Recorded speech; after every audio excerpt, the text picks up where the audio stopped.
Buenas a todos, estamos en el primer programa de Sesión Discontinua y, como no, vamos a empezar con Juego de Tronos. Sí, señor. Así que la pregunta es, Jolí, ¿Juego de Tronos tenemos que juzgarla por esta última temporada o, teniendo en cuenta que nos ha dado 8 años muy buenos, debemos jugarla en su conjunto y no dejarnos arrastrar por las malas críticas de esta última temporada? Bueno, es un tema complicado porque es una serie que abarca 8 años, abarca 8 temporadas, y el problema está en que, como esta última temporada ha hecho correr ríos de tinta digital por la muchísima controversia que ha habido con ella, pues es complicado sacar una evaluación solo de esa temporada. El problema reside en eso. Como conjunto la serie tiene un alto nivel, pero las últimas temporadas, y sobre todo esta que ha cerrado la serie, pues ha levantado muchísimas ampollas por ciertos problemas narrativos con los que yo estoy de acuerdo y con otros que no. Vale, ¿y no crees tú que a lo mejor uno de los problemas que ha tenido la temporada, porque yo muchas veces lo he debatido, yo creo que la última temporada de Juego de Tronos, si separamos los capítulos, es decir, si no lo vemos dentro de un conjunto de una temporada como tal, es decir, si cogemos cada capítulo por separado, creo que son buenos capítulos. Es decir, yo cojo el 1, cojo el 2, cojo el 3 y los veo únicamente y exclusivamente, creo que son buenos capítulos.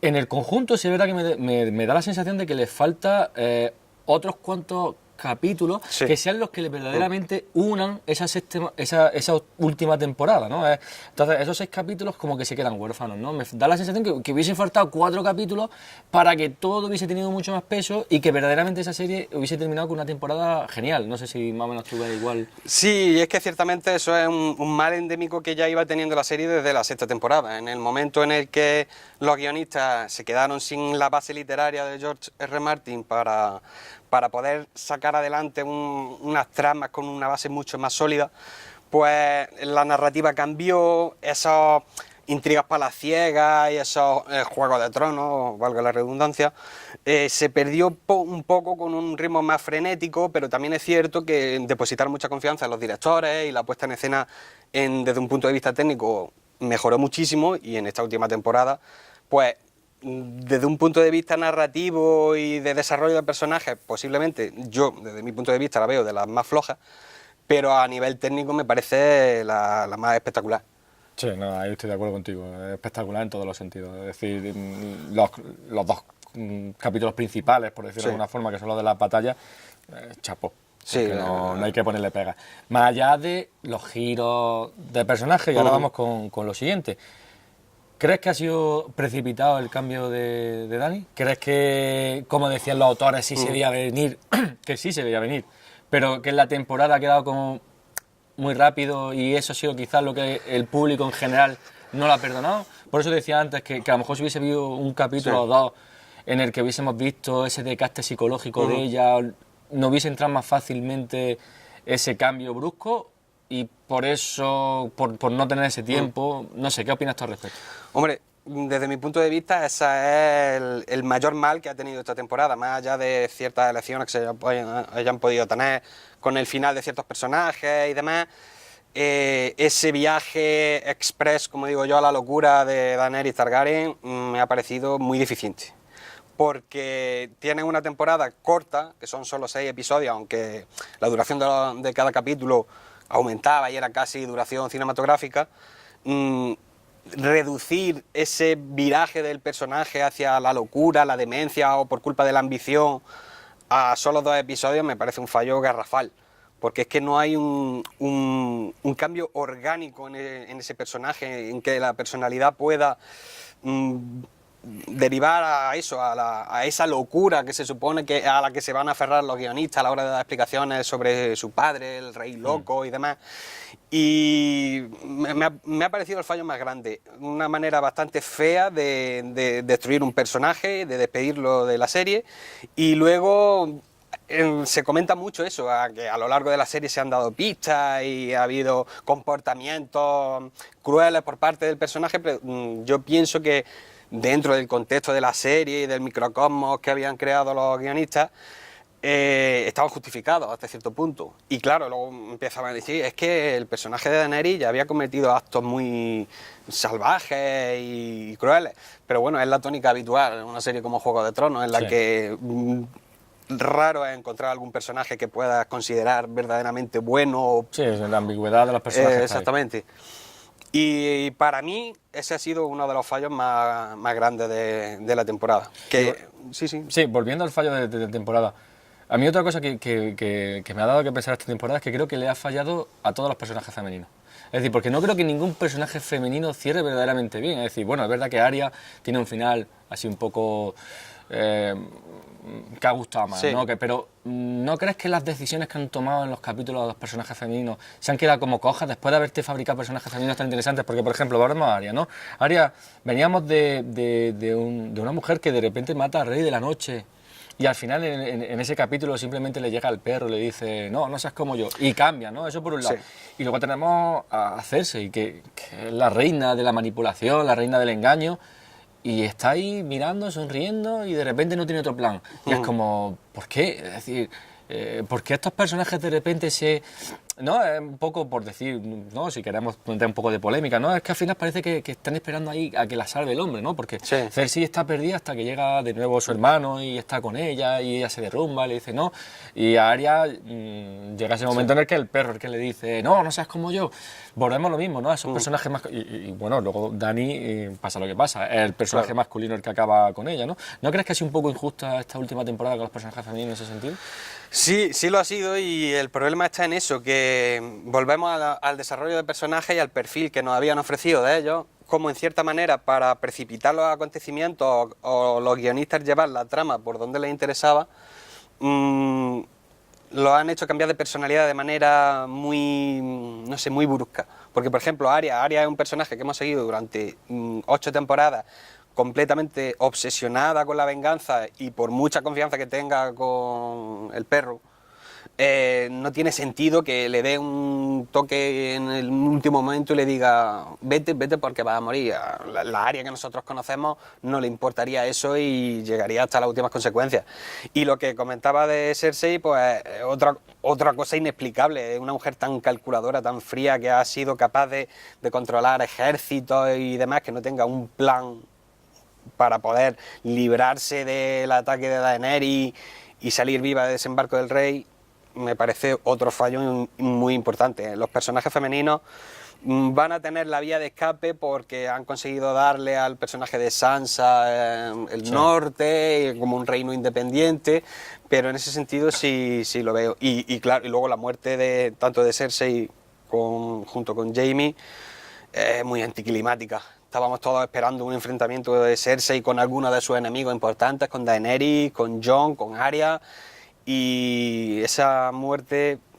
Yo hablaba precisamente sobre la muerte, hablaba hace poco con una amiga que tenemos en común, que es Ana, y me decía que en verdad yo la veía poética, porque era como que el trono se le venía abajo, es decir, quedaba sepultada sobre su propia ambición.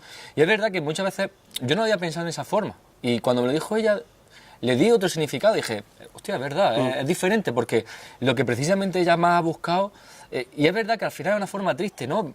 Muchas veces esperamos lo que tú dices, ¿no? A lo mejor esperamos finales muy espectaculares, pero esos finales tristes, sin glamour, yo creo que son los que se aprecian quizás con el tiempo, ¿no? Creo que los vamos a apreciar más con el tiempo y vamos a decir, mira, pues era un personaje que parecía que iba y al final, fíjate, murió aplastado por un escombro. No, que de ahí los famosos chistes de los memes. Sí, con el ladrillo. No, y hay cierta poética, es decir, son dos hermanos que han mantenido un romance prohibido y que han estado solos siempre. Es decir, empezaron su relación, nacieron juntos, solos, y desaparecen de este mundo solos. Y tiene cierto sentido. Lo que pasa es que a lo mejor me pongo yo en una perspectiva un poco más tópica, pero yo esperaba un enfrentamiento con algún otro personaje importante. Se esperaba que a lo mejor fuera uno de los hermanos el que la acabara matando, ¿no? Claro, claro, como hemos elucubrado tantísimo con teorías, se defendió muchísimo en las redes que era el mismo Jaime el que iba a matar. Sí, de hecho muchas de las conversaciones que había era que era Jaime, porque quizás tras la muerte de Tyrion, ¿no? Moría Tyrion, podía ser que... Es que eso es otra cosa interesante, porque yo, como ya he comentado, muchas de las elecciones que se tomaron con Daenerys no me gustaron. Y yo estaba esperando en el último episodio que dijeran... ahora, como sé que la mano de la reina la ha traicionado, pues ahora voy a mandarlo a ejecutarlo. Y claro, ya es un golpe muy bajo para posicionar al público ya en contra completamente de un personaje que hace 2 episodios todos defendíamos, porque es que encima ha mandado a ejecutar al personaje favorito de todo el mundo, que es el personaje de Tyrion. Por suerte no tiraron hacia ese camino, pero aún así, como ya comentábamos, yo tengo bastantes problemas con esa resolución. Y ya volviendo con el final, con el último capítulo, ¿estás contento con el último capítulo? ¿Estás contento con el broche de cierre? Yo es que creo que lo que es el último capítulo sintetiza muy bien lo que ha sido esta 8ª temporada. Me gusta el qué y el final al que llegan, pero no me gusta el proceso para llegar a ese final, porque tiene momentos muy buenos ese episodio, pero luego hay ciertas licencias narrativas que no me gustan y esa elipsis temporal de 2 semanas... Sí, como muy tramposa, ¿no? Sí, como muy, claro. bueno, vamos a ahorrarnos esta parte de aquí en la que se descubre sí, que claro, está... y luego esa... es decir, yo hay cosas que no comprendo en esa elipsis porque Jon mata a Daenerys Targaryen y que ni los Dothraki ni los Inmaculados hagan nada. Estén esperando 2 semanas para ver si juzgan a Jon Snow, conociendo a los que hemos visto en la serie, que son capaces de asaltar ciudades completas y arrasar por donde pasan. Lo vi una licencia... Una vez más volvemos a que los guionistas necesitaban esa excusa narrativa y deriva ese concilio que sí está lleno de referencias y nos acordamos de otros momentos de la serie, pero también lo veo un poco forzado que Tyrion diga que el rey perfecto para los 7 reinos sea Bran y nadie ponga objeción, o por lo menos nadie con un cargo relevante. Luego eso deriva en un final que a mí me parece muy Juego de Tronos, es decir, me parece interesante ese concilio, ese grupo que es realmente el que va a gobernar, porque Bran, y sobre todo con esa naturaleza que tiene del cuervo de los 3 ojos, que es algo ya sobrenatural, yo creo que ellos van a ser los que van a regir. Y Jon Nieve me parece perfecto que vuelva a la Guardia de la Noche, al exilio, y donde empezó, que desaparezca y que asimile pues todo el proceso vital y físico que ha experimentado a lo largo de la serie. ¿Qué te parece la jugada de Bran? Porque hay gente que está mosqueada, porque era como en plan, si la habías visto, ¿por qué no hiciste otra cosa? ¿Te parece bien que sea el que se quede como rey?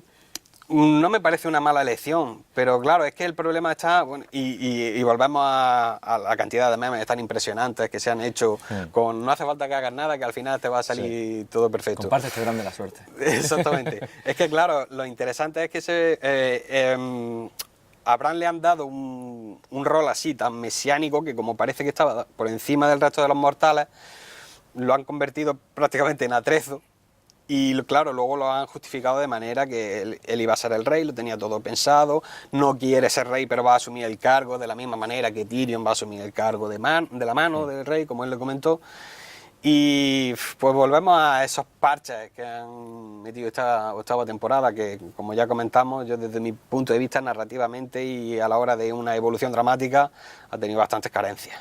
Yo por ejemplo con la serie yo me imaginaba una serie como hubiese quedado un poco mejor, pero bueno, esto ya gustos colores, en mi opinión particular. Me hubiese gustado más que a lo mejor el enfrentamiento contra el ejército, ¿no? De los caminantes blancos hubiese sido al final, ¿no? Porque ten en cuenta que Juego de Tronos empezó con eso. Y de repente era como que en el capítulo 2 ya se acaba. ¿No te hubiese parecido que a lo mejor hubiese sido más interesante que hubiesen ido primero al desembarco del rey, que hubiese sido de los primeros capítulos, habiendo tenido ya capítulos de por medio, los que vemos como Dany pierde la cabeza y que en una batalla final contra los caminantes blancos, que era lo que supuestamente más peligro ejercía sobre los 7 reinos, ¿no crees que hubiese sido más interesante que a lo mejor hubiese sido un cambio de posiciones con respecto a la cronología de esta última temporada?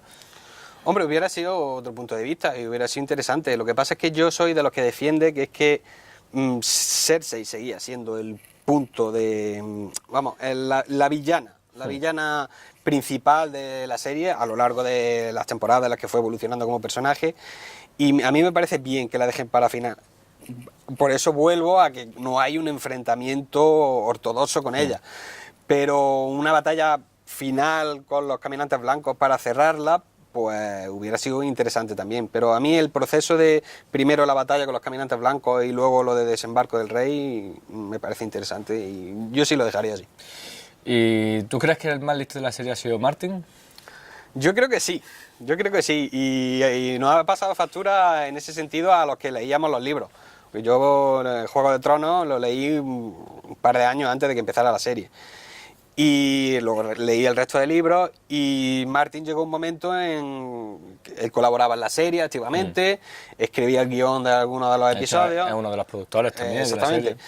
Pero yo creo que empezó a tener desavenencias con David Benioff y D.W. Weiss y entonces se distanció un poco de la serie. Pero bueno, su nombre ya está ahí, él cobra sus derechos y supongo pues, que toda esta, la sexta, séptima y octava temporada, ese run que recorre argumentalmente, pues lo proporciona él a los guionistas y ellos tuvieron que desarrollarlo. Pero claro, es que se nota a partir de la sexta temporada, que aún así, para mí todas las temporadas merecen la pena, la sexta tiene momentos brillantes. Se nota la ausencia de la base literaria de Martin y su asesoramiento yo creo que disminuyó bastante. ¿Crees que los libros van a tirar por otro camino? Bueno, él ya ha dicho que va a tener otro final, pero otro camino muy distinto que no se asemeje para nada. Es decir, porque verdaderamente yo creo que el triunfador de la serie ha sido Martin. Es decir, la gente va a comprar su libro. La gente va a comprar sus libros. ¿Crees que va a tirar por otro camino totalmente distinto? Bueno, yo creo que Martin es el que ha salido más beneficiado por la serie, pero desde que nació la serie, porque Martin antes de que existiera la Juego de Tronos, de que HBO decidiera adaptar las novelas, era un escritor con cierto renombre en Estados Unidos, pero no esa fama internacional que ha conseguido después con la adaptación de la serie, no la tenía. Y claro, eso ha sido también una de las motivaciones que lo han hecho acomodarse tantísimo como para llevar 4 años de retraso con los libros. Que los 2 que quedan deberían haber salido hace bastante tiempo y claro, no sé, a lo mejor él se acomodó y decidió dedicarse a las precuelas y a otros trabajos y eso ha sido un problema, sobre todo para los que nos gustaban mucho los libros, porque yo soy muy fan de la serie, la he disfrutado muchísimo, pero los libros son fascinantes y Tormenta de Espada, el tercero en concreto, que es mi favorito, es glorioso. Y bueno, ya se nos va acabando el tiempo para terminar. ¿Crees que Juego de Tronos marca un antes y un después en la historia televisiva? Sí, lo marca. Ciertamente ha sido un punto de inflexión muy importante y claro, es que es muy interesante porque Juego de Tronos se ha desarrollado durante 8 años y la manera de ver series de televisión en ese recorrido ha cambiado muchísimo. Hemos pasado de HBO, que es una cadena de televisión de pago, hemos pasado a las plataformas de streaming y ha evolucionado muchísimo la manera en la que consumimos la ficción. Y Juego de Tronos ha sabido adaptarse a esa manera de ver la serie. Y yo creo que en cierta manera la narrativa de la misma serie se ha adaptado a esas nuevas tecnologías. Y sí, ya no solo en ese sentido, sino que la temática medieval a partir de Juego de Tronos ha sido una explosión impresionante en series de televisión, en cine. Ahí tenemos, en aquella época, no estoy seguro, pero creo que coincidió el remake de Conan, con Jason Momoa. Luego tenemos series como Outlander, Marco Polo, muchísimas. Vikingos, por ejemplo. Sí. Vikingos es una gran serie, pero es, en cierta manera, aunque se basa en hechos más o menos reales relacionados con Ragnar Lothbrok y los vikingos, tiene una puesta en escena que bebe mucho de la puesta en escena de Juego de Tronos. Y como tú comentabas, sí, yo creo que marca un punto de inflexión bastante importante en la serie de televisión y la ficción audiovisual en general. Bueno. Pues hasta aquí hemos llegado. Este ha sido nuestro último momento. Ha sido un placer compartir contigo en estos primeros minutos de este programa. Esperemos que haya gustado y nos vemos con el próximo, que podemos adelantarlo porque el próximo lo tenemos claro. Va a ser sobre Hellboy y la censura. Así que no lo perdáis y nos vemos en el siguiente capítulo. Hasta luego. Adiós.